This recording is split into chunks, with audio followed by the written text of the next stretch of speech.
મિત્રો, ધોળકા ખેડા હાઈવે પર પથાપુરા ગામે જવાના રસ્તા પર પથાપુરાથી આશરે 2 કિલોમીટરના અંતરે કલોલિયા હનુમાનજીનું મંદિર આવેલું છે।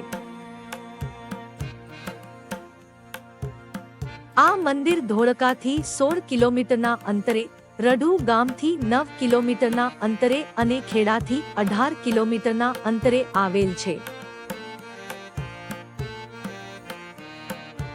ખેડા જિલ્લાના ખેડા તાલુકામાં કલોલી ગામે 650 વર્ષ અગાઉ એક જગ્યાએ કેટલાક લોકોએ ખોદકામ કરતા તે સમયે જમીનમાંથી 6 થી 7 ફૂટ ઊંડી સ્વયંભૂ હનુમાનજીની મૂર્તિ પ્રગટ થઈ હતી।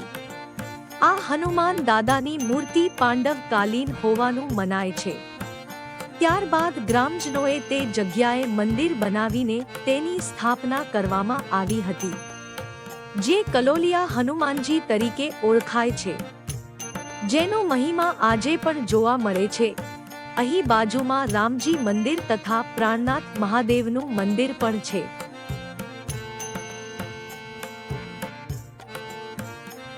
મંદિરની સામે કબીરજી મંદિર અને કાંતાબા સત્સંગ હોલ આવેલ છે।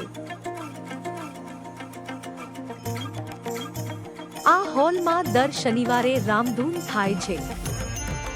આ સ્વયંભૂ પ્રગટ કલોલિયા હનુમાનજી મંદિર ખાતે દર ચૈત્રી પૂનમના પવિત્ર દિવસે મંદિર ખાતે હવન, પૂજા તથા લઘુ રુદ્રયજ્ઞ સાથે હનુમાન જયંતીની ભવ્ય ઉજવણી કરવામાં આવે છે। સવારના 9 થી સાંજે 6 વાગ્યા સુધી જે ભક્તો દાદાના દર્શન માટે આવે છે તેમને જમાડવામાં આવે છે। હજારો શ્રદ્ધાળુઓ દર્શન માટે અવારનવાર આવે છે। દર શનિવારે અને મંગળવારે પણ મંદિરમાં દર્શનાર્થીઓની ભીડ ઉમટે છે।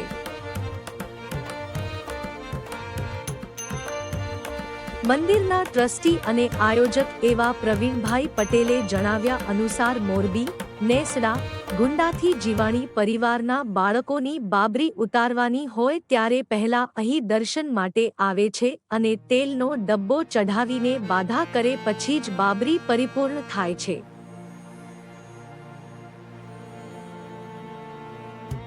અહીં બાળકોને રમવા માટે બાલવાટિકા પણ બનાવવામાં આવી છે। મિત્રો, જો તમને આ વિડિયો ગમે તો લાઈક કરો, શેર કરો અને અમારી ચેનલને સબસ્ક્રાઇબ કરો।